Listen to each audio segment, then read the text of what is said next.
In this video, you will learn how fractional distillation separates crude oil into useful fractions. Crude oil is the term used to describe unprocessed oil. That is oil that has been taken directly out of the ground, either on land or under the sea. It is an exceptionally valuable resource. It provides us with a great number of hydrocarbons, some of which are useful as fuels, and others are used in the manufacture of many different chemicals and even plastics. However, in the raw form as crude oil, it can be a viscous, dark-coloured tar-like consistency, and the different fractions of hydrocarbons must be separated by fractional distillation for them to be useful.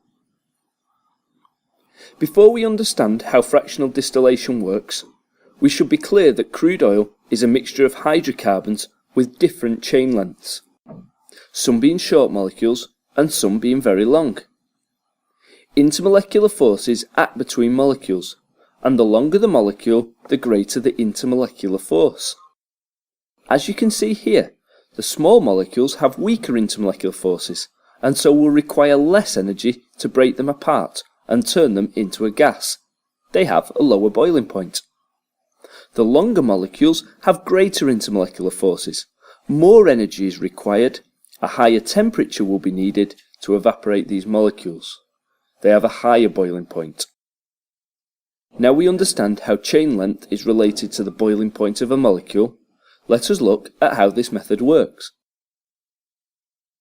As you can see, crude oil is heated up to a high temperature outside of the fractionating column.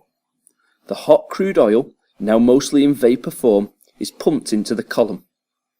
The column has a heat gradient and is very hot at the bottom, going cooler as we move up to the top. Even at the very bottom of the column, where the temperature is still high, some long chain molecules with high boiling points begin to condense back into a liquid. These are collected at the bottom of the column. The rest of the molecules start to rise up the column, making their way through bubble caps in each tray. The bubble caps slow down the rate of the rising vapour, and eventually the vapours get too cool, condense, and are collected as liquids in the trays. Small molecules have low boiling points, and so condense much higher in the column, where the temperature is cooler still. As you can see, hydrocarbons with similar boiling points are collected in the same tray, and this is why they are known as fractions. They are mixtures of hydrocarbons with similar boiling points. Each fraction has some important uses. Some examples of fractions are petrol, useful as a fuel for cars; naphtha, used in the manufacture of chemicals; kerosene as aircraft fuel; diesel oil, used as fuels for vans, cars and lorries; and bitumen, a mixture of large chain hydrocarbons used to lay roads.